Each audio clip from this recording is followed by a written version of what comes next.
This is the Lord of the Rings podcast on TV Podcast Industries, and we're talking about The Rings of Power, Season 2, Episode 3, The Eagle and the Sceptre, and Episode 4, Eldest. What business is it of his how I conduct myself in my own realm? Celebrimbo. No! Countless lives are at risk. We have not the time to bandy words about convincing him who is worthy of aid. Nevertheless, sooner or later, Gil-galad will discover the truth. Supposing he doesn't. What are you doing? I am congratulating the High King on the efficacy of the three and telling him that I'm closing up the forge, with a promise to join him in Lindon as soon as possible.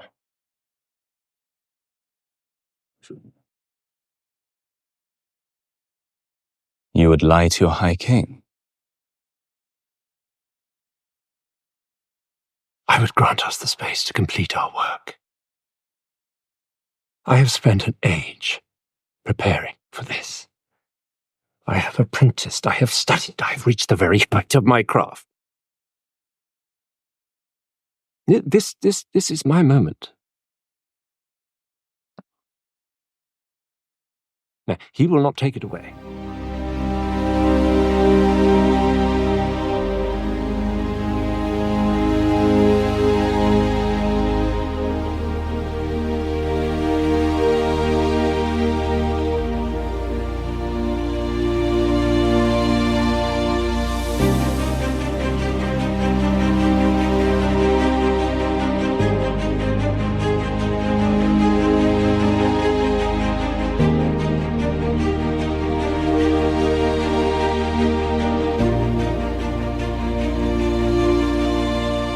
Welcome back, fellow ringers, to our podcast circle. This is the Lord of the Rings podcast on TV Podcast Industries, and we're talking about episode 3 and 4 of The Rings of Power, The Eagle and the Sceptre, and Eldest.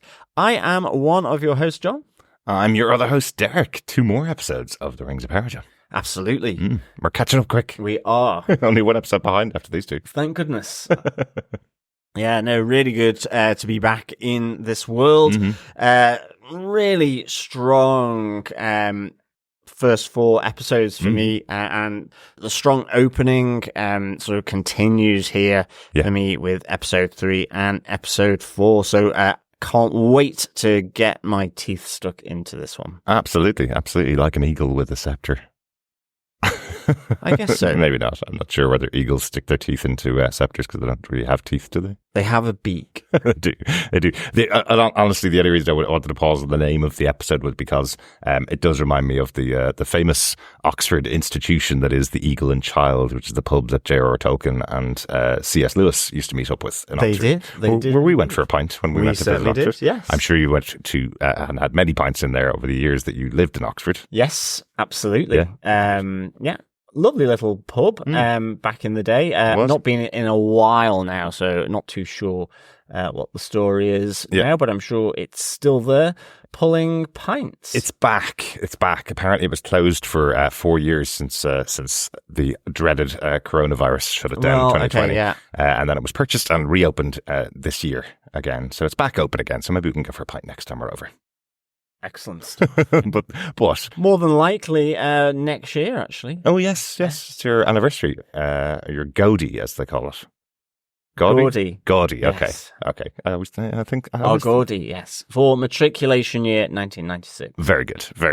I always think for some reason Gaudi is like something kind of not shiny, like a gaudy piece of jewelry. Like I guess, yeah, it is. Is that what it is? Okay. It is. Yeah, well, I mean, I think there's multiple meanings and different spellings, like bear or bear. Well, yeah. Or bear. Well, we'll have to have a look. Or fair, or fair, or fair.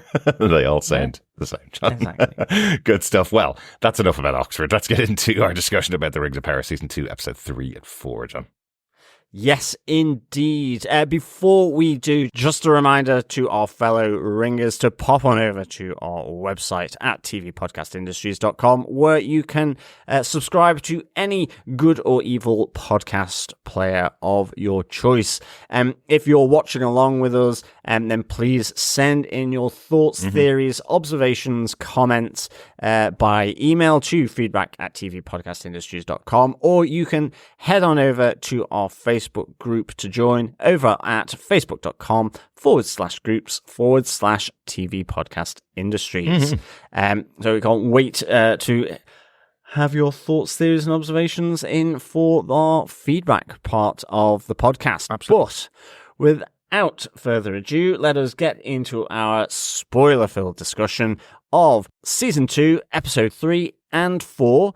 Derek, what are some of the episode details? Well, of course, the show is based on The Lord of the Rings and the appendices by J.R.R. Tolkien. The showrunners for and executive producers for the show are J.D. Payne and Patrick McKay. Episode 3 was directed by Charlotte Brändström and Louise Hooper. Both of them directed Episode 2 together as well. Episode 3 was written by Helen Shang. This is her first episode of Rings of Power, but has loads of TV credits, including writing Season 3, Episode 9 of Hannibal and The Woman Clothed with the Sun. That's the only season of Hannibal we covered here on TV Podcast Industries. Actually. So isn't that interesting? That was the first show I think we covered on TV Podcast Industries exclusively, which is about 8 or 9 years ago at this stage. And here she is back working in another show for TVPI.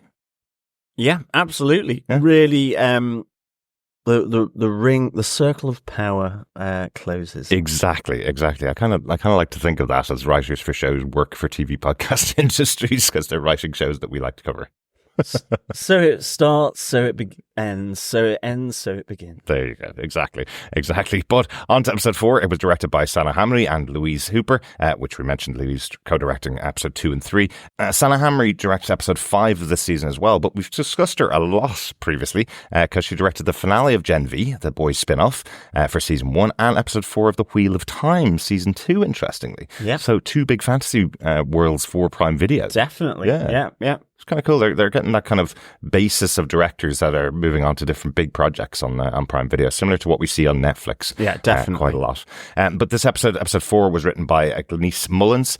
First Rings of Power episode, but previously was a story editor and writer on season 4 of Star Trek Discovery. Excellent stuff. Yeah, strong female characters over there. Yeah, as well. absolutely. Yeah. Good stuff. But John, do you want to give us your synopsis for episode 3 of The Rings of Power season 2, The Eagle and Sceptre? Sure. Though Isildur is presumed dead in the eruption of Mount Doom, his horse Berek finds him alive in a nest of giant spiders and helps him escape.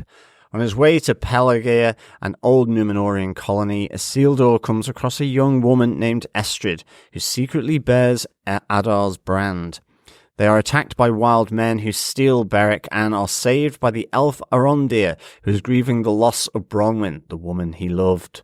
Bronwyn's son Theo dismisses Arondir's attempts to comfort him and offers to help Isildur steal Berek back. As they are doing this, Theo and the wild men are captured by something unknown. In Númenor, Isildur's sister, Eärien, causes outrage when she reveals that Queen Regent Míriel has been using an elvish palantir.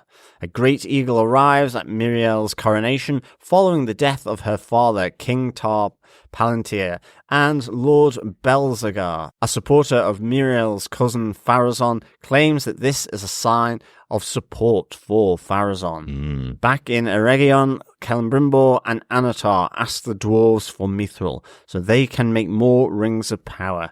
King Durin III provides it despite Durin IV's distrust of Annatar. Lots of movement there on the creation of the Rings of Power, which of course is the purpose of the whole season of the show, as we mentioned before. But John, do you want to give us the synopsis for episode 4 before we go into our major points? Episode 4, Eldest. Sure. Elrond and Galadriel set out for Eregion. They come to a bridge that has been destroyed by lightning and are forced to take a more dangerous path.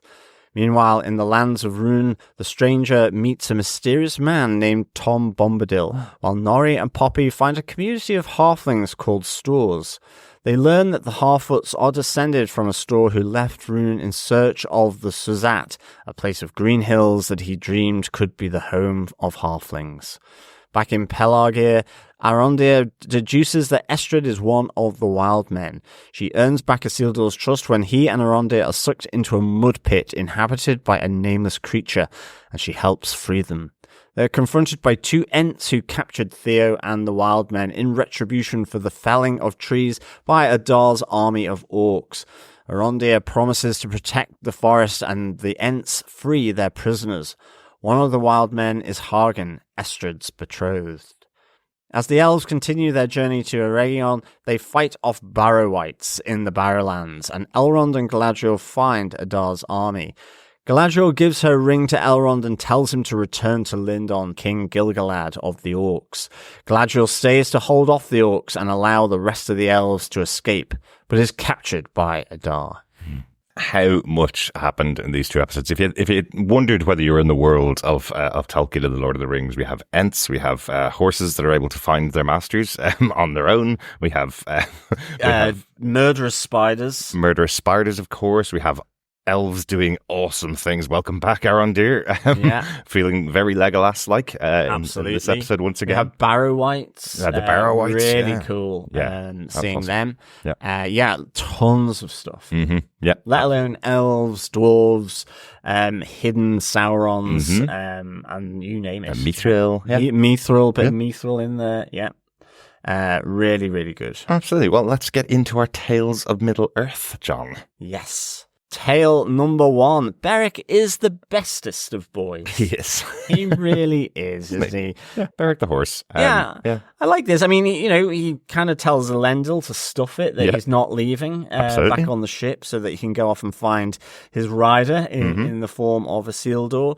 And he's a good old boy as he rides off to find his master, who's still alive, but has been captured deep in the lair of these spiders. It's really cool here seeing Berek's character. We kind of saw a little bit of it in season 1, and it's something that's really clear in The Lord of the Rings, that horses on Middle-earth have their own personalities and are completely able to communicate with their riders and have their own relationships. And, they're like another species, like dwarves and elves and humans. Horses are also characters that we saw having their own drives in a way, and Berek here is a heroic horse, really. Yeah, exactly. And there's the loyalty of the horde, in terms of with their rider, that the team of them, because horses for warfare in some cases, or their trusted steed, it kind of feeds into that notion. Yeah, and I'm not sure whether it ever had enough play in Peter Jackson's movies. There was kind of,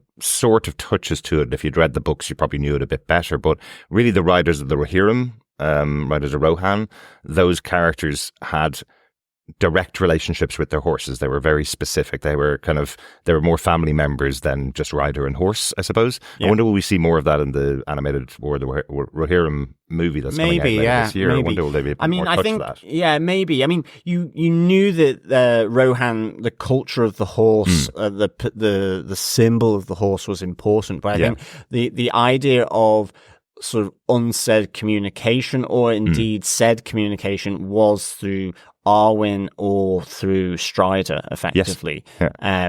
In terms of Strider being rescued in the Two Towers by the horse after he's fallen into the ravine and into the river. Yeah, for the ward attack. Yeah, and I think with Arwen's relationship with her white horse, as she's escaping the wraiths, and I mean, indeed, just conjuring up the river, the swelling river, to wash the wraiths away. Yes, it is in the form of sort of jumping horses. Yes, that's right. Yeah. That's right.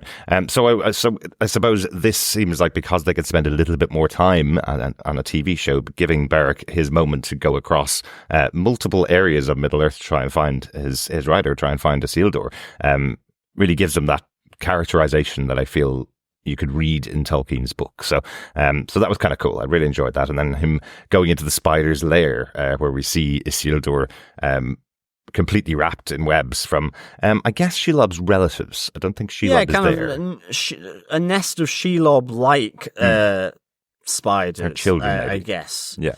Or, I mean, this is so far back. One of them may even be Shelob, if they're really baby Shelob, sort of long living. Yeah.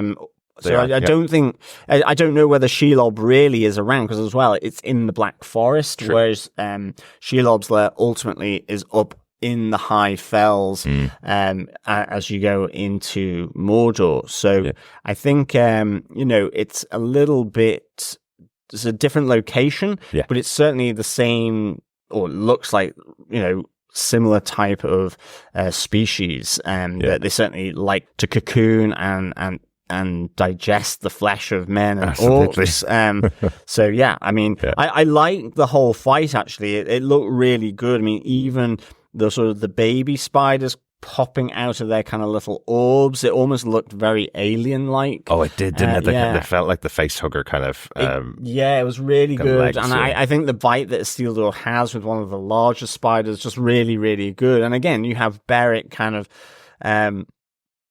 almost just stomping in order to frighten the smaller spiders away. So trying to do its bit really to help give Isildur the best chance of survival here. I did also like with Berek the fact that he managed to sort of at least see off a group of orcs, sort of effectively kicking one into an orc type kebab. That was all really good as well. Really good. Berek was pretty heroic here and pretty loyal, and also quite a good tracker dog. He certainly was. The one other thing I really liked about the spider lair was just the reveal that the orc that was tied up beside Isildur was also alive and still awake, and the instant he wakes up he attacks Isildur. It's like they were in battle and got taken by the spiders at the same time, and then they both wake up at the same time and try and continue the battle. Basically, the orc's instant reaction is gotta kill the human, or the Númenórean, I guess. But he doesn't last very long. But it does lead them to reuniting with Theo and Arondir. Finally, we get Arondir back, our favourite elf from season 1. I think it's needless to say. Yeah, no, absolutely. I mean, in terms of as well, Isildur linking in with Arondir here as well, and as well picking up the new person in Estrid as well, as there's still very much a lot of kind of, I would guess, refugees from the fact that Mount Doom is still, spewing ash and erupting. So Adar and his orcs are capturing any humans that are around that area as well. So you kind of have all these humans sort of taking sanctuary at this very old, kind of slightly ruined Númenórean settlement from years previously. I like that. I like the idea that, the race of men in Middle-earth have kind of lost the skills that the Númenóreans had. This idea that Isildur, once he's at Pelargir, is saying, well, this is an aqueduct. This brings water directly into your home.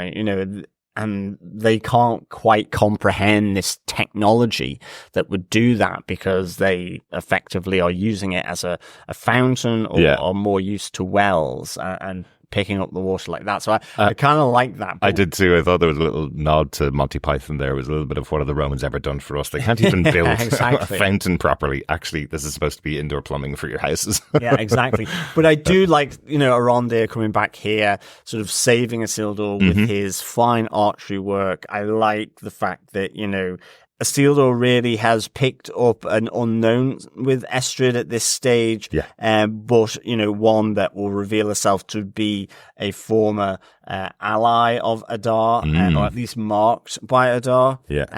And, he gets stabbed by her, but similarly, then he kind of almost like he falls for the same trick again, where there's another cart, and this time it's with wild men with the mark of Adar, and they take Berek here, but he is ultimately saved by Arondir, who is protecting the humans at this Númenórean settlement. Yeah, very grumpy Arondir. We find out pretty quickly the reason why, because Bronwyn, who is a major character in season 1, and his love interest, really, I suppose, throughout the season, she's passed away. She's died, leaving Theo without a mother, and he doesn't know who his father is. And Arondir, kind of the stepdad, after his mom has died, so kind of a difficult situation to start both of them out in season 2, where they are now. You know, it's a very different situation than kind of the small family that we were starting to see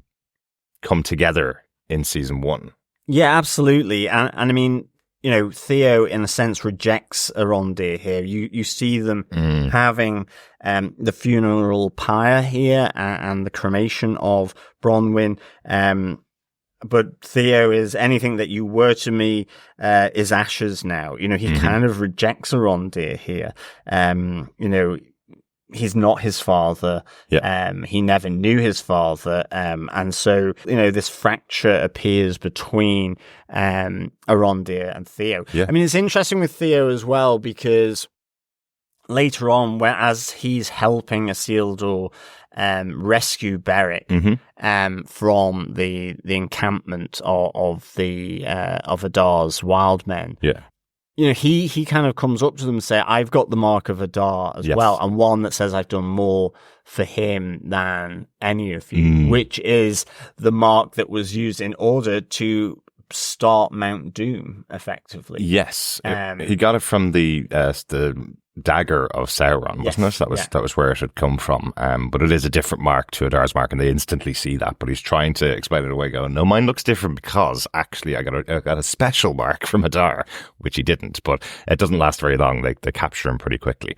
But there is some good things about these scenes with Theo. It's kind of I don't know, it's a sad start to this season that he's lost his mom. They were very close characters together, but we do hear him overhearing the conversation between Estrid and Isildur, where Isildur reveals that his mother died trying to save him when he was a kid, and he always told everybody that she just drowned, but actually she drowned trying to save him, so he's feeling guilt about that. And you know, we kind of get from Theo that he's feeling major guilt about the loss of Bronwyn, that he feels it's his fault that she ended off dying.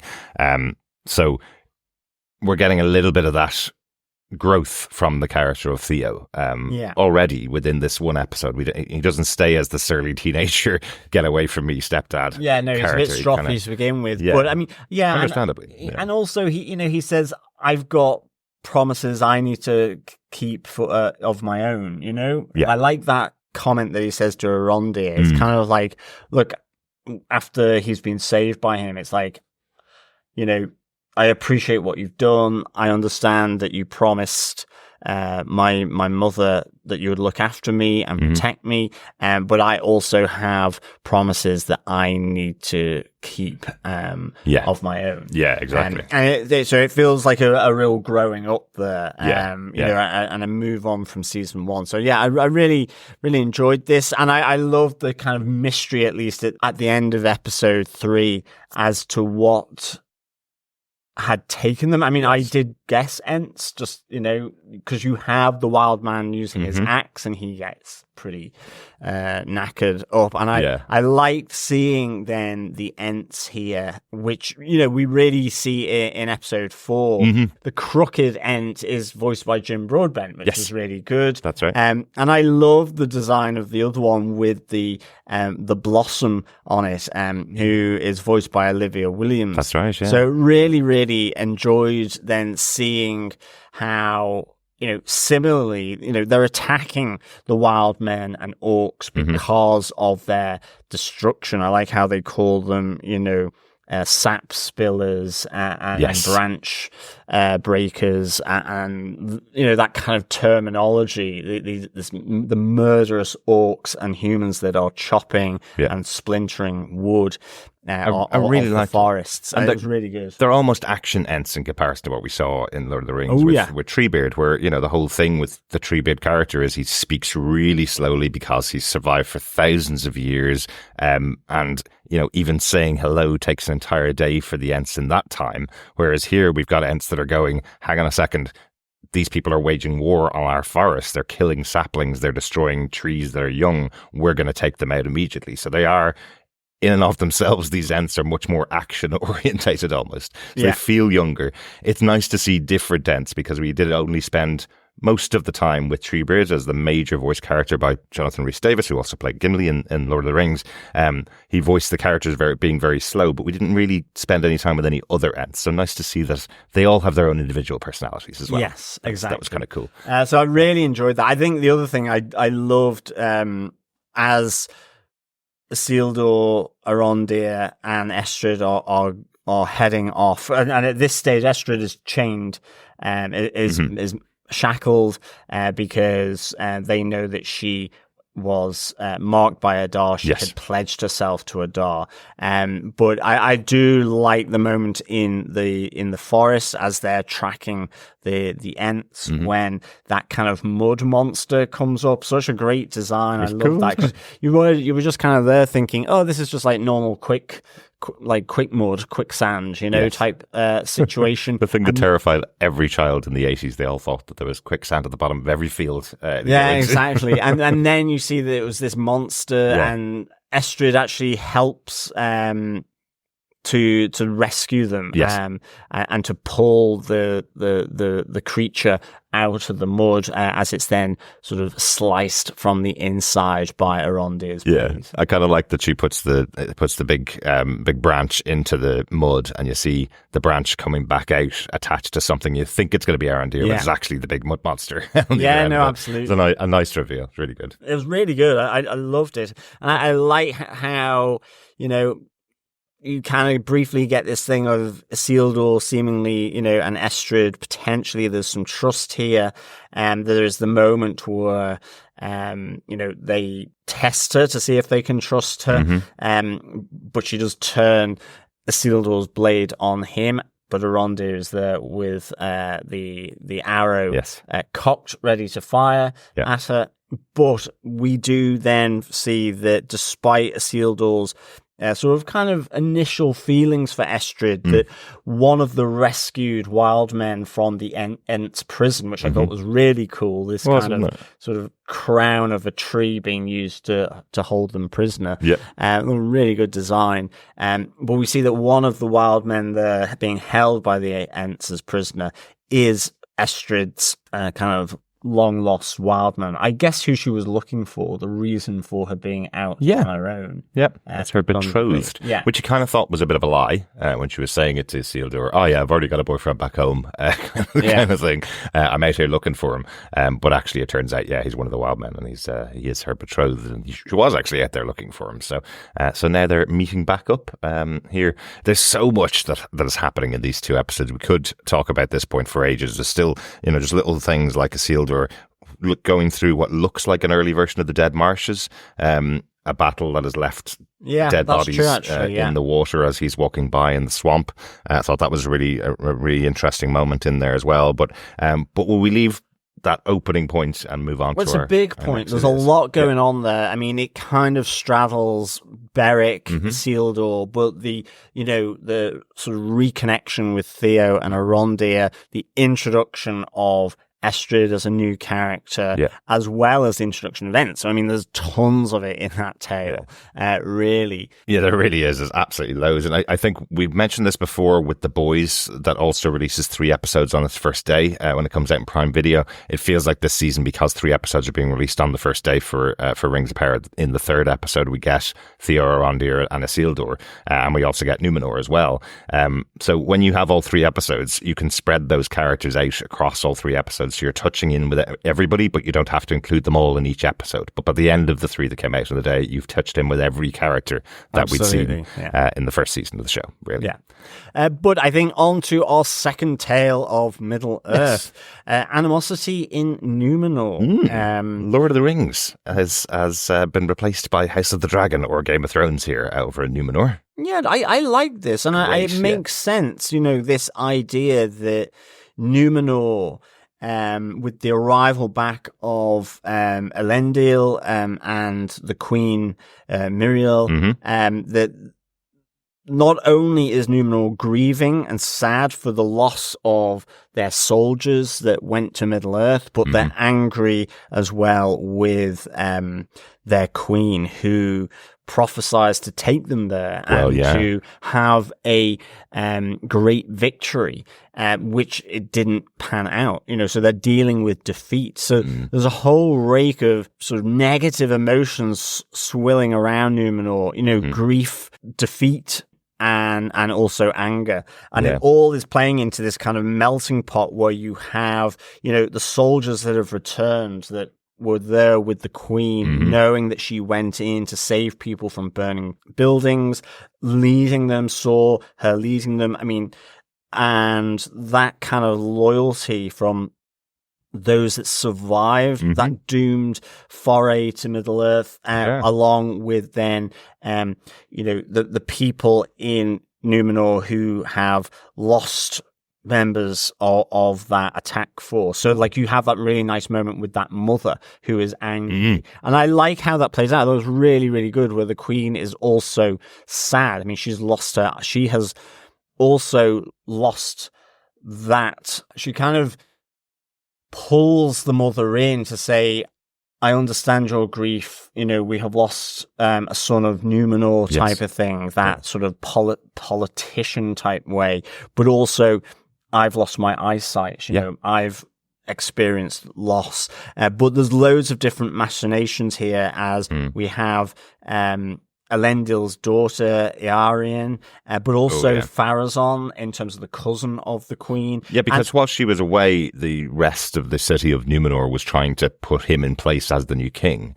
The thing that they would probably correct John, these opposing team, is that Míriel is not queen. Míriel is queen regent. Sorry, that's what I mean. Yeah, she went off to battle with all the Númenóreans, but I suppose that's what makes her different to what you'd see now in the real world. Míriel is a leader of her people. She went off to war with them rather than just sending them off to war. So all of her good deeds that she did out there with all of the people, fighting alongside with them, running into buildings to save people, nobody back in Númenor has seen that. They're just hearing it secondhand. Exactly. So from their point of view, she left them all behind, and the city is going to fall into ruin. And the big reveal, really, what Eärien learned while she was away, was that she took direction from a Palantir, an elvish magical item. Yes. We saw in the first season that the Númenóreans, at least a significant portion of the Númenóreans, have really ill feelings towards the elves. So it's cultural, it's historical, it's it's the fact that they have long life compared to, I guess, normal men, other humans, and that's because they chose the way of humanity, not elvish. Yes. There's that kind of split here. And, that's a really kind of a great sort of historical, cultural, sort of embedded sort of point of conflict here. Whether it's that they feel they took the wrong turn because they don't have that almost immortality. I love all that kind of notion being wrapped around that. But I think it's also that they're kind of on the shores of where the elves go, off to the west to Valar, I guess. So they're able to see that, and they're not able to go there. They don't have. They're not immortal. They won't live forever. They will live longer than humans, but it's like as if a prize was taken away from them, almost, is what some of the people feel here. And that's what you like. That's what gives the drama here, is that you have two sides of the argument. And both sides are having it's an equally weighted argument, I suppose, for either side of them. You can understand why the troops that were with Míriel in the failed battle, why they have the support for Míriel. We see it quite specifically in the argument that Valandil has, one of Isildur's best friends. He has an argument with Eärien and Pharazôn in the local pub, in the local bar, basically telling them, step off or else you're going to have the entire force against you. Basically, you need to stop criticizing Queen Regent Míriel here. She is going to be our new leader, and rightly so. So we have those machinations and that drama, and really it all will lead to the fall of Númenor. We know Númenor is not a city that lasts into the Third Age. So eventually there will be a fall here. So seeing this infighting between the Númenóreans, who will last a very long time, is the big drama of the show, or one of the big dramas of the show as well, right? Yeah, absolutely. No, and I mean, I kind of loved how Pharazôn played that. You know, he's almost being tempted by his kind of inner circle to go up and almost to be treacherous towards his cousin, whereas he tries to lay the foundations for a coronation. I love that he comes in and says, "What do you want? Red for the future or white for, the past?" And she goes for white because she thinks it's more humble. Yeah, on and that's the why day, the father wore, and on the day of the coronation, you see Pharazôn in red, in the opposite. So, but I think Pharazôn ultimately takes his opportunity. Eärien tells him of the Palantir, of what she finds in the tower, based on the fact that she was there with the last words of the king who died whilst Muriel was in Middle-earth fighting to save the world of men. But I like the fact that this talk of sedition, of treason, doesn't really come about with Pharazôn. Yes, he's the consummate politician. He wants to know more. But as and when things begin to play out with it at the coronation, that's where he sees, that little crack to be able to insert himself in order to turn the people away from the queen and to lose her support, and ever more so with the eagle that arrives that we see in the movies, the large eagles, which again, Pharazôn says these are an auspicious omen if they if they arrive during the coronation. And one does here. I kind of like the fact that in some ways he's the one that grabs that. Yes.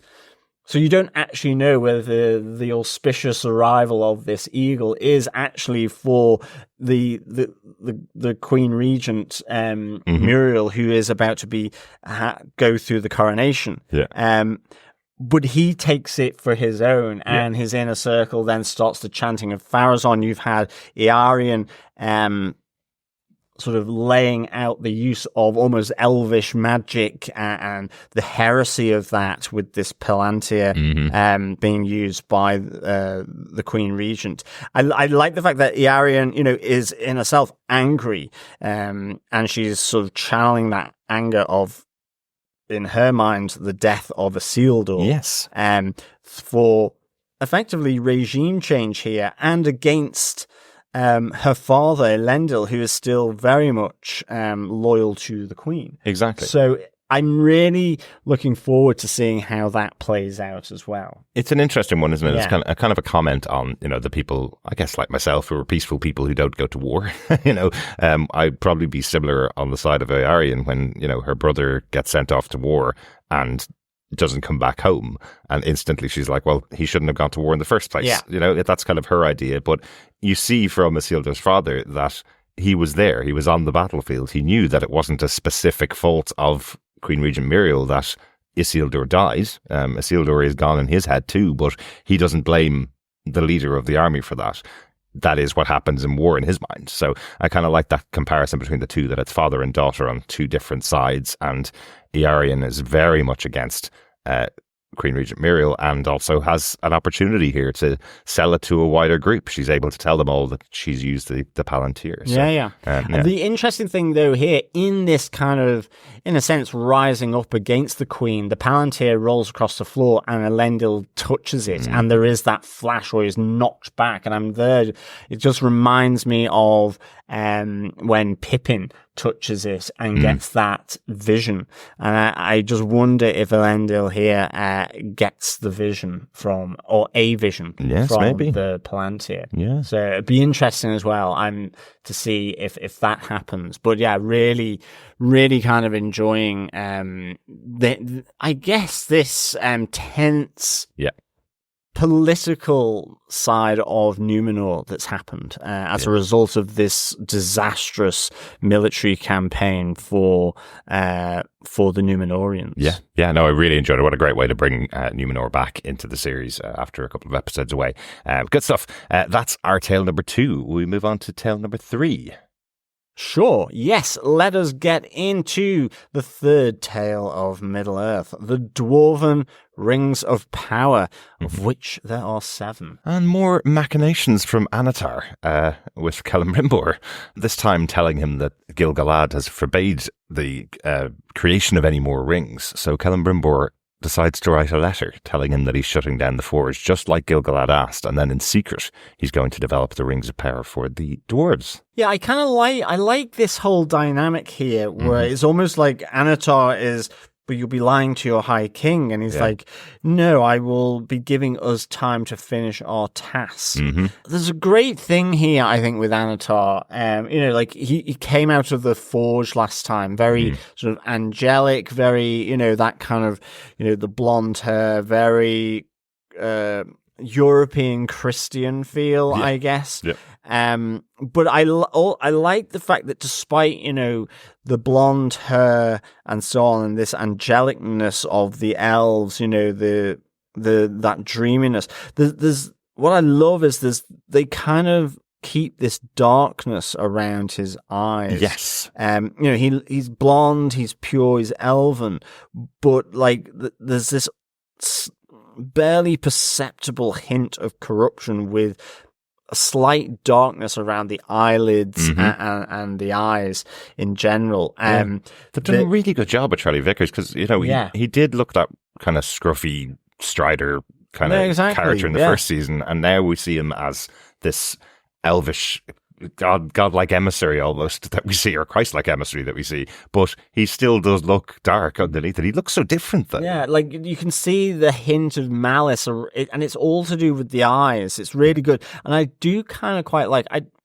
Maybe it's not technically a fourth wall break, but there's a couple of fourth wall breaks to my mind by Sauron here, where he's looking directly in. Anatar is looking directly into the camera as something that's just happened, and then the events start to unfold, and it's almost like just bringing the audience into his deceit of Celebrimbor. It's like he's going to give a little wink to the audience, isn't it? Yeah, I mean, it's not like that. It's more, it's saying, that I am deceiving Celebrimbor here, that he is effectively a patsy, and I like that around this relationship as well. Is that it's not a direct fourth wall break. It's just very close to it. But it's really good because it's kind of, the heart of darkness here in Middle-earth is Sauron looking at you as the audience saying, you know what I know. Yeah.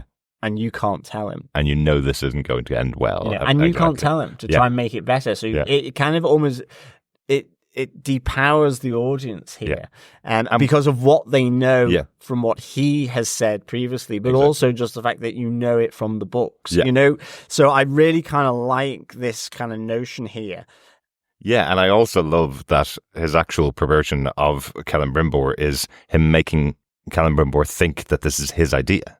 He's got him in this position where he's told him that he's the worker that's not respected by his boss, basically by Gil-galad, and telling him he has an opportunity here to create even more powerful rings, or some more powerful rings. Sorry, they may not be more powerful than the Elvish rings, but he's telling him that this is something that he should be doing without telling him to do it. He's making Celebrimbor think this is his idea. Yeah, exactly. Like. And I think almost in slight contrast here is the arrival of Prince Durin and Disa to Eregion to meet with Celebrimbor, as he's looking to seal this deal of getting Mithril from the dwarves in exchange for these rings of power to heal Khazad-dûm, their mountain. And effectively, as Prince Durin sort of concisely puts it, it's Mithril for rings. He has to go to his king. But I like the fact that ultimately, there's something that Durin doesn't trust here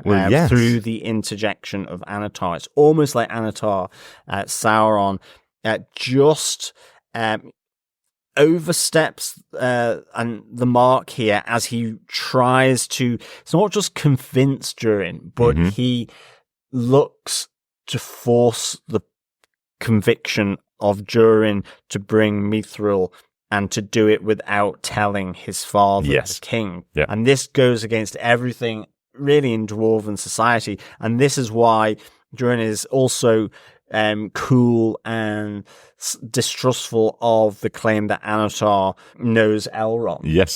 So I really kind of like this. Yeah, because we saw their relationship in season 1. We saw that Elrond and Durin have this brotherly friendship, but with that brotherly friendship, they would never be as complimentary as Annatar is making out Elrond would be. You know, when he says to Durin that Elrond speaks very highly of him and has great praise for him, Durin instantly goes, hang on a second, that doesn't sound like my Elrond. There's no way he'd talk that positively about me to other people. Exactly. You know? And, this whole thing of going sort of circumventing King Durin, it doesn't sit right with his son. But I do like then Celebrimbor kind of, in a sense, saying to Annatar, look, you may have just pushed this too much. And there is this saying, I liked it, the slow drip splits the boulder, that allow Prince Durin now to give that offer to his father and for the time for him to maybe come around to accept this. And interestingly, Durin does go and tell King Durin about the offer, but he caveats it with, like, I don't trust him.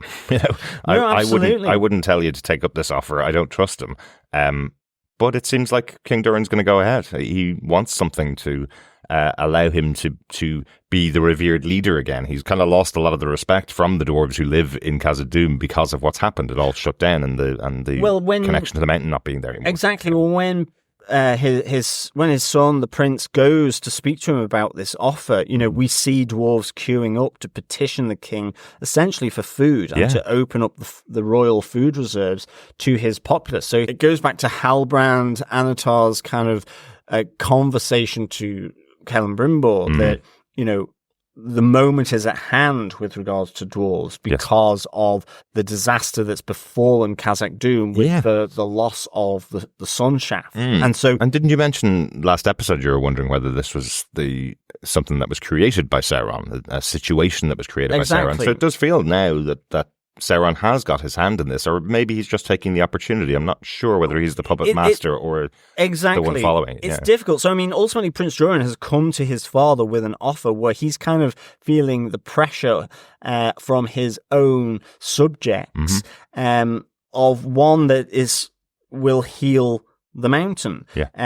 And despite the caveat that Prince Durin says that he does not trust this power in Eregion. There's something, hugely suspicious of it. They ultimately do apologize. So there is that. But we see at the end then of episode 3 that King Durin has arrived himself at Eregion to give the mithril to Celebrimbor. And I do like this moment where Celebrimbor then gives it to Annatar, who moves it from one hand to the other, has his eyes closed, almost like he's doing a quiet meditation of some description, who then places it in the molten metal that has been put through the furnace as it melts into it. And you kind of see the darkness of the impurities within the molten metal that is there to forge these 7 rings for the dwarves. Yes, so I suppose because we've seen Elrond's concern about the Elvish rings, that there could have been some intervention there from Sauron. Here we see kind of a direct intervention in the creation of the Dwarvish rings, so the Dwarven rings. So I guess we'll see. We know how that plays out in the future, as the control of the Dwarven rings goes to Sauron in the future. But yeah, that's the moment where he just takes them and does some kind of mindy, tricky spell over the top of them. I guess so. That's something. You can, it's really, really kind of well done. I had the feeling up until this episode, and it's at the end of episode 4, really, when the rings are created for the dwarves. I had this feeling that the first season was about the creation of the Elvish rings. This season is about the creation of the Dwarven rings, and that we'd have this moment at the end of the season almost, that it would be very slow about revealing the creation of the I know what you mean. Dwarf ring of power, and then maybe the third season would be about the creation of the rings for men. Yeah, but I'm glad they didn't hold it back. I'm glad that it's moving along as quickly as it is, because I feel like now we can get on with the story and have some moments with the dwarves using their rings of power agreed, for this season, which is really good. So, yeah. Yeah, no, definitely. And now it's about the dwarves and their rings of power. No, that's all for me. I think we can move on to our fourth tale of Middle-earth. Yes, the Eldest, I think, is where we are. We are. Tom Bombadil and the Stores. Yeah, over in the land of Rune. The land of Rune. We have some big meetings. Tom Bombadil, a very popular character with Tolkien readers. But for fans of Peter Jackson's movies, Tom Bombadil was kind of removed from the story there. A lot of his lines were given to either Treebeard or to Gandalf, which I like that they handed those back in this episode. Yeah. It gave some of those lines back to Tom Bombadil. We have the arrival of the stranger who is still looking for Nori and Poppy, who he drove away with that staff that he used, his the wrong staff that he used last episode, and he arrives and sees a tree that has the other version of the staff that was in his dreams, and he wants to effectively rip the branch off the tree because he thinks that's what will get him. And it looks a lot more like the staff that you would know of as being Gandalf's from at least Peter Jackson's movie, but also the description from the books. Mm-hmm. I really like this. It's also the fact that, whilst the stranger is looking for Nori and Poppy, he comes across Tom Bombadil because he's looking for the stars, that constellation that form above Tom's hill. But I like the fact that the realization for the stranger is that it is Tom Bombadil who he is supposed to effectively connect with here. And we have, Tom Bombadil is kind of, he's humming to himself. He's singing to himself. He's waxing lyrical. He's speaking in riddles. And I kind of really enjoyed this. How ultimately Tom Bombadil rescues the stranger from the tree that's kind of enveloped him, because he was trying to effectively break the tree's branch. Yeah, and this is what I was talking about. This is the words that Treebeard used when he tried to save Merry and Pippin from the enter the tree that tried to eat them in Lord of the Rings. So they gave those words back to Tom Bombadil, which I really liked. Yeah, no, it was really good. And I mean, this is the thing about Tom Bombadil. It's this affinity with nature, with the world, that are around him, and how it comes to pass that Tom is the eldest. Hereafter, he was there for the as he says, the first raindrops. He remembers that when the desert that he finds himself in was green. When it was truly dark, when there weren't that many stars in the sky. I like the way he describes that as well. It's like one day you're sitting there and there's nothing watching over, and then suddenly there's these pinpricks of light looking down on you at all times. Suddenly they've appeared. So there's also a great description of Tom Bombadil. If you look him up on Wikipedia, who's Tom Bombadil, and he describes himself as the oldest being. It's kind of as if it's an unsubstantiated claim. He says he's been there before everything was there. He is the oldest character. He is the eldest, as the title of the episode is. But I kind of like that it's as Tom Bombadil describes himself as the eldest. But he's this caretaker character. Yeah. And I think that's why so many Tolkien fans love this character of Tom Bombadil. Everybody else is involved in the battles, in the saving of the world versus Sauron. And Tom Bombadil has been there. Tom Bombadil has always been there to protect and to save the land, to save the world, effectively, in the background. But he's not a fighter. He's not going out with his sword into battle. But we do learn another interesting fact about Tom, because the strangers come here and he's asking him, can you help me learn your power? He sees the power that Tom Bombadil has. He asks him to teach him the power, and he says he has trained a wizard before. It's the Dark Wizard. Yeah, and he says you're not the first Istar to have arrived at his door. But he also says he's taught another Istar, but he also says that the stranger is not ready yet to wield that power. Yeah. And he comes out with the prophecy, and I really kind of enjoyed this. He, as you say, he's the caretaker. He is, as he describes himself, he says, I'm a wanderer, not a warrior. He's kind of there to look after the world outside of in a sense, the machinations of men, but he harnesses a power and skills that, in the hands of wizards or the Istar or people of great power, can be really, really powerful. And I like the fact that he knows whether it's in the water or on the wind, or that there are these two flames. He says the danger of the two flames combining, which is the dark wizard that we saw Ciarán Hinds' character, and the dark lord of Sauron.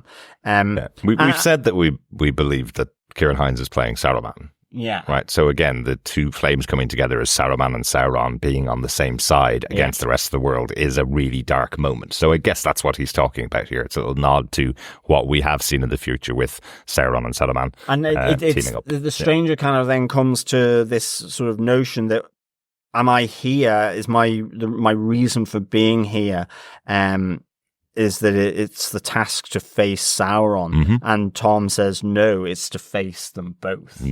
So he has a huge role here. Absolutely. That the stranger to face down both of these two flames that are looking to combine into one. So we did get a bit of feedback in on our first episode asking us what we're looking forward to in this season, and I'm looking forward to them revealing the names of the Dark Wizard and of the Stranger, because I'm sick of calling him the Stranger. Yeah, no, agreed. So I'm hoping that comes soon. And actually, on that, the other thing, I'm really interested to see the 9 rings and the men. Yes, absolutely. Or some kind of understanding of the wraiths and the ring wraiths. Yes, absolutely. Yeah. That I'm really excited to see, and I really hope that they do delve into that. Yeah. So this is the kings of men who got their rings of power fell to the power of Sauron and became the ring wraiths that, again, we saw in a bit of backstory in The Lord of the Rings, and we saw the ring wraiths chasing down the hobbits in The Lord of the Rings. So just in case you haven't connected the two things together, but that would be really interesting to see, and I hope that's something we see over the course of the multiple seasons of the show. There is still a plan for 5 seasons. Prime Video confirming this week again there's still enough viewership. There's a massive viewership. While it has fallen from season 1, there is massive viewership still, and they're still committed to their plan of those 5 seasons. So hopefully by the end of those 5 seasons we'll see the turn to ring wraiths. That'd be kind of cool. So definitely, before we move off Tom Bombadil, I do want to say welcome back to TVPI, Rory Kinnear. Great to see him back, one of our favourite actors. He played a brilliant character in Penny Dreadful, the first 3 seasons, which we covered here, and he played a different Frankenstein. Character. Yes, yeah. Really? Frankenstein's monster. Oh, yeah. Frankenstein's monster, yeah, absolutely. Yeah, but he also was in the sequel series as well for Penny Dreadful, so we've covered him a lot on the podcast. Yeah, great to have him back here. It's one of those interesting ones. There's lots, we've mentioned before, there's these a-holes on the internet that are willing to get angry at any post to do with Rings of Power because they believe it shouldn't have been made at all. I don't know why. That it's an entertainment show. It's a really entertaining show. But interestingly, this week when this episode aired with Tom Bombadil, I saw so many comments going, I hate this show, but Tom Bombadil's really well realised, as all these people who proclaim to be the gatekeepers of Tolkien who say they hate the show and then watched it and went, actually, they've done a really good job here with Tom Bombadil. One other final thing, a little spoiler from the subtitles. I hope you don't mind me repeating this, but little spoiler from the subtitles. We hear Tom Bombadil singing and talking with a lady, and then he refuses to confirm that it's a lady when the stranger asks. It is mentioned in the subtitles that that's Goldberry, his wife. So we will learn who that is, I would say. Yes, as the season goes. Absolutely. So, yeah, just a little nod in the background. But whilst the stranger is with Tom Bombadil, Nori and Poppy are also sort of trying to keep low from the masked the masked hunters. I think Goldrum is what he's actually known as here when we see him with the Dark Wizard again. But they bump into a whole new halfling race of the Stores through Merrimack, who is a member of Gunn's village, who is the leader of this village of Stores. But have effectively become sedentary, have settled in a location, and in a sense have proto-hobbit holes, and Nori calls them holes. Yes, yes. Interesting. I think it's the other way around. I think what we learn actually is that they were sedentary, and Nori and the Harfoots are descended from a member of the group, from one of the Stores who went out to find an even safer place called the Suzat, this green and pleasant land, effectively, to use a phrase.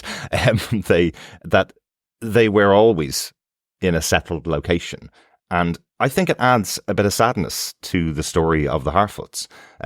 We saw them. Actually. We saw them throughout season 1. This really weird concept that they have. They always have to be moving. They move on season to season to better climes everywhere they go, or to a better place everywhere they go. Some places are more dangerous than others, but they're always on the move, and they're very nomadic. And what we find here from the story is that it was actually a member of the Stores that went out to find a better location. They never found it, and they've lost the connection back to the Stores. is the name that's given. Rurimat Burrs. Who didn't find the Suzat, and after a while just kept wandering. So that link with then the Harfoots, as you say, continued to wander.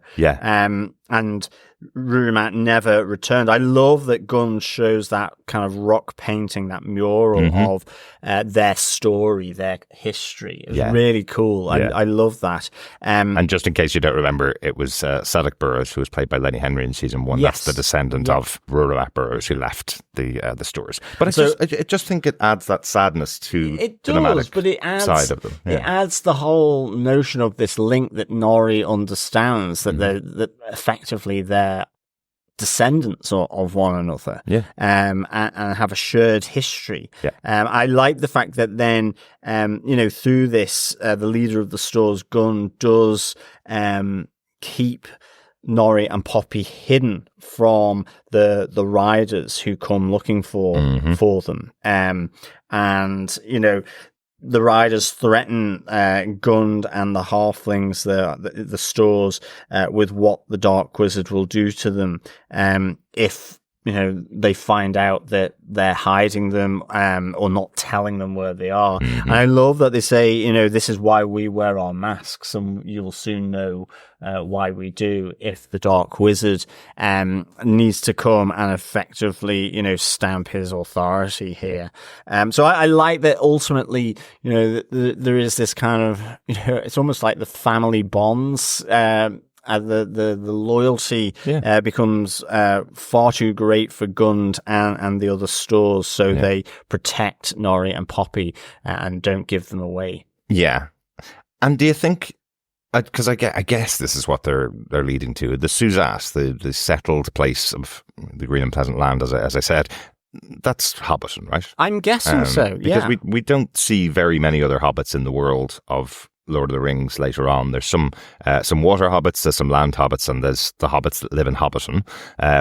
But we don't see very many more of the halflings. We certainly don't see the Harfoots, and we don't see the Stores up into Lord of the Rings. So I would guess that eventually they do find the place that is Hobbiton. I'm guessing when they say it's green and pleasant land, I think they say ideal for holes and so on. That is Hobbiton. Must be. Because it was a beautiful little place before Saruman came in and burnt out the Hobbit hold. Only in a vision in the movies, of course. Anyway, anything else about Tom Bombadil and the Stores, John, that you want to talk about? No, not for me. Just one other tiny thing you mentioned there about the Dark Wizard and the hunters that are going after the Nori and Poppy. Interestingly, when the hunters went back, they said they lost a couple of people in that explosion, I guess, from the stranger's wand. And the Dark Wizard says he's going to take this on now. He's going to take on the stranger while they go after Nori and Poppy. Yes. So I wonder, since the stranger doesn't know his name, and we have a very powerful Dark Wizard here, will the Dark Wizard, who we suspect is Saruman, will he meet up with the stranger and give him his name back? Give him Gandalf? Will he join up with them in some way and hide the dark side of himself? Because the two of them were friends for millennia. Absolutely. Until the turning of Saruman to the side of Sauron in the future. So I wonder, will the Dark Wizard hide his true purpose and meet up with the stranger, and the two of them meet as Saruman and Gandalf. He could do, but you kind of do get the feeling that, in a sense, at least to begin with, Tom Bombadil has indicated that to the stranger that he's here to fight them both. Yeah, true. So, true. like, that it will make the stranger immediately suspicious of the Dark Wizard, given what Tom Bombadil has said. Yeah. But I guess, you know, that. But you never know how it's going to play out. And part of season 1 was he didn't know whether he was good or bad. He didn't know what his purpose was going to be. So it'll be interesting to see when the two of them meet up. But yes, I just wanted to mention the Dark Wizard is now the one on the trail himself. It's like, if you guys can't do it, I'll just do it myself, basically. So, will we go on to our final tale of Middle-earth, John? Tale number 5. Because we haven't mentioned them at all. The elves are trying to get to Eregion. I really like this, you know, the opening of it with the leadership of Elrond and Galadriel trying to have a bit of a joke with Elrond, but Elrond not taking it at all from Galadriel. He is still so angry at her for convincing Gil-galad to keep the rings. So he's kind of going, look, there's no joking here. You find the people that need to go, or you don't go at all. And you don't use your ring of power to guide us at all, basically.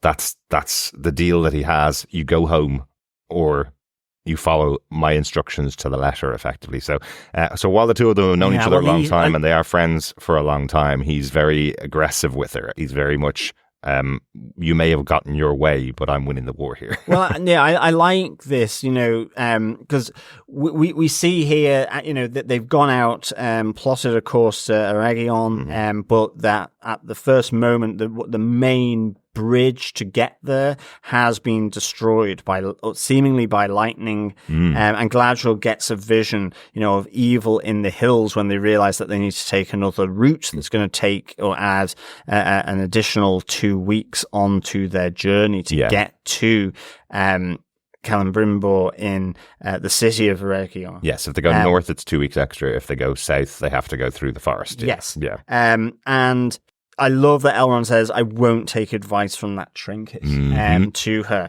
and decides that, you know, they will go through the hills, even though it's pretty certain that there's a trap set by Sauron, or at least a danger there that has been sort of awoken. And I love the fact that when they arrive at the Barrow Downs, or Tiryn Guthad, I think is the Elvish that is said, and probably butchering that pronunciation.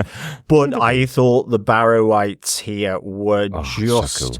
Fantastic. Yeah. I definitely say put on the closed captions as well, because it says a voice on the wind, and you just get this kind of, as you hear the whisper of the wind, and you get text like, I'm waiting for you, and you get the poem or the chant of these Barrow-wites around cold be hand and heart be bone, and cold be sleep under stone. Oh, very good. All this, and there's more. It's really, really good. Yeah. And I just absolutely loved this. The Barrow-wites. You know, these are the old kings and lords of men, who have been laid to rest, and you just get, I think, one of the troop of elves says that there is no rest here. Even the trees seem at ease, and you get these eyes in the darkness,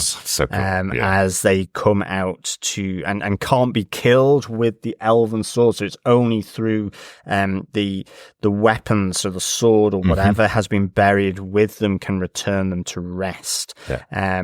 But they do lose one of the elves to these kind of it's kind of almost like funeral mounds. So it's a bit like it reminded me of the sort of funeral mounds that you saw Theoden King's son being buried in. Yep. That it was kind of remnants of that, but where the entrance had opened and it was just this darkness, so you couldn't see anything into it, and you just get these lights, these eyes in the darkness coming out. I just thought it was visualized so well.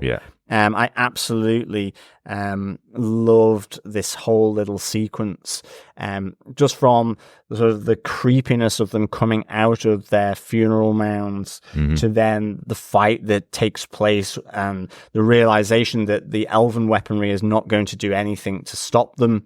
I love the fact that they kind of almost like butcher hooks on chains that they used to sort of try and sort of hook the elves and drag them into the funeral mounds. This was really, really creepy. I loved it. It really was. They've hit the horror really well this season. Season 2 is getting lots and lots of praise for its style choices, and I think a lot of that may be down to Charlotte Brändström, who's directed 3 of the episodes so far and co-directed some of the episodes and will direct more as the season goes on. Peter Jackson gets loads of credit for his horror side in Lord of the Rings, and he comes from directing horror movies, so I definitely want to see what Charlotte Brändström does with a full-on horror movie if this is her stylistic choices that she's making for these scenes, because as you say, just those pinpoints of light that are coming out of the darkness, that feels like something out of a werewolf movie or something. You know? Absolutely. It's really cool. But also, when they do get away from the Barrow Whites, they accidentally come across Adar's army, who are marching for eruption. So what we learnt from Sauron's discussion with Adar was Sauron was going to go ahead, find out, under the disguise, of course, of Halbrand, he was going to go ahead and find out where Sauron is. And that was the guise that he made for Adar. But actually, Adar is taking his army to eruption because he believes Sauron is there. He is right, but he doesn't know he's right because he thinks Halbrand is finding out where Sauron is, but actually he had Sauron in his grasp. But they accidentally find the elves. And I don't know why I felt really sad all of a sudden when you see the orcs are chasing down or hunting effectively, and they loose an arrow that hits one of the elves in Elrond's company. And I felt really sad because it's this thing about elves that they last so long and they don't see death very often. And you see one of the elves that seems to be dying from his wound. And all of a sudden I was going, and he has to die in silence and nobody can mourn him, because if they mourn him, if anybody shouts out about the fact that he's just gotten hit by an arrow, they may be found by the orcs. So I was going, oh, that's really sad. That poor elf that's there. He just went out on this trip to eruption, and there he is going to die. But we see the power of Galadriel's ring. Yeah, she's able to heal healing him. Yeah, no, it's really good. And then Galadriel seems to sort of make a sacrificial choice here. She says, take the ring, go and warn Gil-galad, that the orcs are marching on Eragin, that Sauron is more than likely at eruption as well. And that is because, they find the dispatches from Lindon that were killed. So it is the Barrow-wights that had taken down those elven dispatches. So they never made it to Celebrimbor. But I think it was the orcs that took them down, but they dragged them off and put them in the Barrowlands. Well, maybe. Yeah. But I'm taking it as it was the awakening of the Barrow-wights for that purpose. To be honest, I just think that's cooler. Orcs do everything else. I think the Barrow-wights really, give them some agency to kill a few elves on behalf of Sauron. And I like that so she goes in, kicks ass. She's such a badass going in, attacking the orcs. Yeah. And I definitely had this written in my notes as Elrond going, we need to run away, and Galadriel going, you think we can't take on the orcs? Hold my ring, I'm gone, basically. So it's kind of like a hold my beer moment for Galadriel, because she is a warrior and she's awesome. But she keeps them at bay as Elrond and the rest of that squad go to Lindon to warn Gil-galad. But I like that, you hear one of that troop saying to Elrond, she's sacrificed herself in order to save us and protect us so that we can give this news to Gil-galad. And Elrond's like, no, she did it to save and protect the ring. Yeah. So she can't get away with anything. She gets called on everything. Absolutely. And I love sort of at the end as well, where Adar is able to, in a sense, counter her ferocity. I thought that was really cool. Yeah. So I'm really really interested to see what happens in the next episode. Absolutely, because the switch here, back in season 1, it was Adar that was captured by Galadriel and questioned by her. So so now we're seeing it the other way around. Adar is capturing Galadriel. So interesting to see how that will play out in the next episode. I think that's our Tales of Middle-earth for this episode, John. For these 2 episodes. Yeah. I've just got a couple of quick notes. I just wanted to mention the soundtrack for the show. The first couple of episodes is available now on Spotify from Bear McCreary, his music, but it includes some of the songs that are on here. The episode 4 closes out with Rufus Wainwright doing Tom Bombadil's song, which has been stuck in my head all week. I love it. I think it's really good, but it's just been, I've been singing it over and over in my head. So always good if you have a character like that and you can write a song that will stick in people's heads. But it also has Disa's Dwarf Mountain Singers song performed by Sophia Nomvet as well. And I didn't recognize it in the show itself. I thought they'd hired another singer, but Gil-galad's song is actually performed by Benjamin Walker, and he's got a great voice. I thought they'd hired somebody else to do that. I'll take back my comment about him not being able to say Elvish as well as Morfydd Clark, but he is a great singer, so I really like that. So have a listen to the soundtrack. It's well worth listening to. There's some great stuff in there. He's taken Bear McCreary's a really accomplished composer. He's done so many shows from Walking Dead, Agents of S.H.I.E.L.D., loads and loads of shows, but here he's doing so much work that there's about 2 hours of music there just from the first couple of episodes of the show. So go have a listen to that if you want something in your background other than our podcast. Excellent stuff. The final thing I just wanted to mention, we should have mentioned earlier on, but just about Bronwyn, the character has been written out of the series. There is a reason for that. She wasn't supposed to. She was supposed to be returning, but Nazanin Boniandai, who played the character in season 1, has decided to return to Iran to pursue fighting for women's rights over there. A very worthy cause and totally understandable why she would leave an acting job to go back and pursue something as big as that. So they kind of were left with the choice of either to write her out or recast her, and they chose to write her out and make it have a big impact on Theo and Arondir in the second season. So that's why we have that big moment, I suppose, the big farewell to Bronwyn in the first episode, even though the character died off screen. So yeah, excellent stuff. Okay, Derek, what did you think of episode 3 and 4 of The Lord of the Rings, The Rings of Power? Oh, just absolutely love this, bringing in characters like the Ents and giving us a different view of them, having Tom Bombadil in here, adding a little more sadness to the stories of the Harfoots through this tale of the Stores and what happened with them, the meeting of Norian and Poppy and the Stores. I thought that was really interesting. Loved the battle with the Barrow Whites. It was cool. Having Arondir and Isildur back on screen, 2 great characters from season 1 back together in season 2, and Theo as well. All great characters. Seeing them all back on the show is really good. And yes, we finally have the creation of the Dwarven Rings of Power now in the second season. So another big moment for the season happening here in episode 2, 3 and 4. So really enjoying this show. I think they're nailing it in the second season. Excellent. How about yourself, John? Well, for episode 3, The Eagle and the Sceptre, I absolutely really enjoyed it.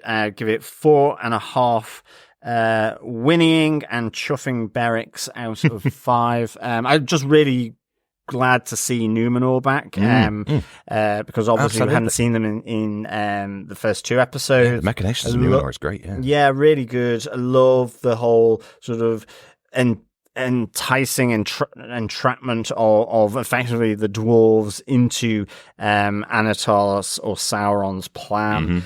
I was really good. As I say, that sort of breaking of the fourth wall, almost really cool. And just, I think the visual of Anatar, really good. As I say, angelic, elvish, pure, almost that pure elvenness, the blonde hair, everything, but with that kind of corruption in the eyes. Yes. Really well done in terms of just how that makeup is done, but also in terms of that being portrayed by Charlie Vickers. So he's really, really good, yeah, definitely. And then for episode 4, Eldest, I'd give this 5 mud monsters out of 5. Loved, again, seeing the continuation of Arondir and Theo and Isildur's story, and meeting the 2 Ents, and Arondir asking them for forgiveness, all that whole side of it, really good. This to me was my favourite part of The Stranger and Norrie and Poppy. I think both The Stranger with Tom Bombadil, absolutely exceptional. Yeah. But also Norrie and Poppy with the stores and with Merrimack and Gund in their village and learning of that shared ancestry, effectively. Really, really cool. Barrow-wites, absolutely great. Loved just how they were brought to life, dare I say it, and sort of that continuing friction between Elrond and Galadriel as they try to get their way to Eregion. So yeah, absolutely love these 2 episodes and cannot wait for episode 5 and 6. And episode 5 we get to watch almost straight away after recording this podcast. I know. Which is great. Looking forward to that. We're almost caught up, as we said. Yeah. So we may still do 2 episodes next week, or next time, 5 and 6, and then catch up on the last one weekly, because I'm not sure whether we're going to get round to recording episode 5 before episode 6 comes out later on this week, but we'll see. We'll have to see. And it's also, fellow ringers, we are also coming up to another 2 shows that we'll be covering as well, in terms of Marvel's Agatha All Along and HBO's The Penguin. Yes, a spin-off from our the Batman Gotham movie. TV podcast Will return. Will be it's returning. because it's our 10th anniversary, John. We have to do something big. Exactly. So we have to bring back Gotham TV podcast for one last shout for the 6th episode Penguin TV show. Looking forward to that, though. Great stuff. We do want to hear your thoughts, though. Please keep emailing us, keep sending in your feedback to us. You can email us through feedback@tvpodcastindustries.com or pop on over to our Facebook group at facebook.com/groups/tvpodcastindustries. You can send in any feedback for any of the episodes that we've watched so far. We'll start off with a piece of email feedback in from Coffee and Vodka on episode 3. He says, "Greetings, fellow ring-rendering defenders. So much to catch up on. I'd all but forgotten about the snake pit that is Númenór, the return of Isildur, a mysterious femme fatale, and... Ents, is it? All I was following this time around was the father and son reunion and the rescuing of the best horsey ever. And it looks like rings all round. You get a ring, and you get a ring. Finally, Berek in Turkish means abundance. Excellent. Interesting. 4.5 egg layers, legendary bowls, and happy ents out of 5. Peace and take care, Coffee and Vodka." Excellent stuff. Thanks, Coffee and Vodka. And thank you for the Turkish meaning of Berek, abundance, because certainly Berek is very abundant in his loyalty and that good old horsey. He certainly is. Little chuffing Berek, for sure. Yes, you are right. It was certainly Ents that disrupted that Wildman camp that was holding said lovely horsey Berek. Yes, that was the cliffhanger at the end of episode 3, but very quickly found out in episode 4. Yeah, thanks so much, Coffee and Vodka. Absolutely. Over on Facebook on episode 3, we have Dr. Bob Phillips, who says, "The scary zombie orc in the dark forest made me squeak. I'll have to watch with the lights on if it's going to be this frightening." Other highlights from this episode include the return of Arondir, the second most attractive elf after Galadriel, the tease of the Ents, I'm assuming, and the pure fantasy that goes with someone being stabbed with a rusty blade, wandering through a murky forest, being stitched with a thorn, and having only the mildest limp, not raging cellulitis, and a touch of sepsis. Indeed. Thank you so much, Dr. Bob. Yes, what is wrong with wounds in modern TV and films, I guess. Yeah, we don't have potions and magic that they have. It's a good job he didn't pull his back, otherwise it'd be like me out for 6 weeks. Exactly. Yeah, exactly. So I think you're right. The rusty blade leading to nothing but the mildest of limps. It's the purview of fantasy, isn't it? Yeah, it is. And you're right, it is the Ents that are attacking the Wildmen and kidnapping them. The other thing as well, when you mentioned about the scary zombie orc in the spider's lair, I think it also just reminded me that we do see Adar here with a troll. A troll arrives. That's right, yeah. And asks, "Where is Sauron?" Yes. So presumably to join forces with Adar. maybe. Interesting, yeah, because I know in Lord of the Rings they mentioned that Sauron has been joined by the trolls as well. So the trolls at the moment seem pretty annoyed at Sauron, potentially because of what Morgoth did, his master in the past, I guess. And you've reminded me, John, we didn't even mention that we also saw orc wives and orc children. We did indeed, yes. Didn't we? Yeah, and Glug. and Entwives as well. Yeah. So all of the rending out of all these creatures. Orcs has been a really interesting discussion over the years. J.R.R. Tolkien went back and forth on the creation of the orcs, whether they were corrupted elves that became orcs or whether they were born and had families and grew up into being orcs. So it seems here they're taking a side. They're choosing a side that has orcs having male and female and having children. So that seems to be their choice with the show here. So I guess you have to, at some point, if you're going to explore this universe, you have to make a decision one way or the other. So they've decided here. Yeah, but I think it makes sense with Adar's claim that they have their freedom. Because otherwise, what do they do? Exactly. Yeah. You know? Yep. And there has to be something that they do outside of just warfare, which is seemingly why they wanted to fight Sauron, that they didn't just simply want to be tools of war, because we do see with, it's Glug, I think. Glug. Yeah. You know, he's kind of questioning Adar as they set off to Eregion. They don't want any more suffering, basically. No, exactly. Yeah. So, yeah, I think it seems consistent to me at this time, at this moment. And that's the other thing. You know, there's thousands of years between the two, so things can absolutely change because of events, you know? So, it's really good. Yep, great stuff, Dr. Bob. We also got feedback in from both of them on episode 4. Coffee and Vodka sent in his email on episode 4 saying, "Greetings, fellow forefending defenders. Season 1 was majestic, but Season 2, not having to carry the weight of introduction, is so much better. The star this time round wasn't Galadriel or the Ents, but Rufus Wainwright. Been listening to old Tom Bombadil on repeat. The perfect salve to remove Baby Shark from Umbrella Academy.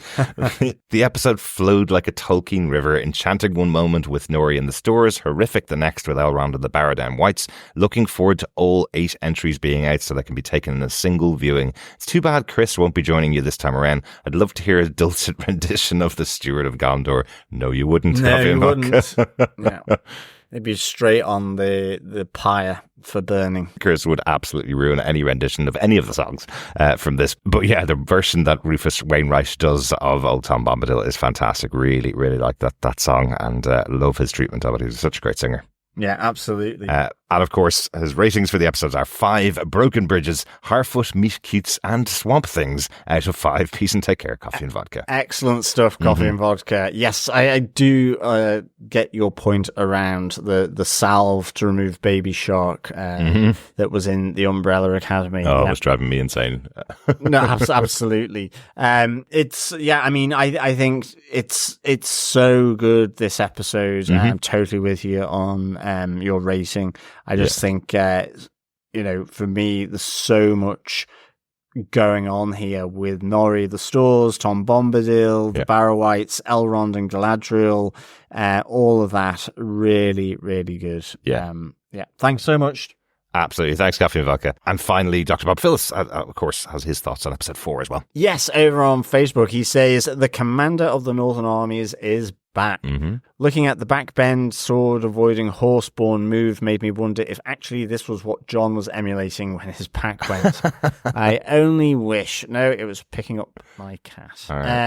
Alas, nothing quite as heroic or daring or as, I guess, possibly skillful. Absolutely, something that we didn't think was possible to wreck your back, picking up the bloody cat.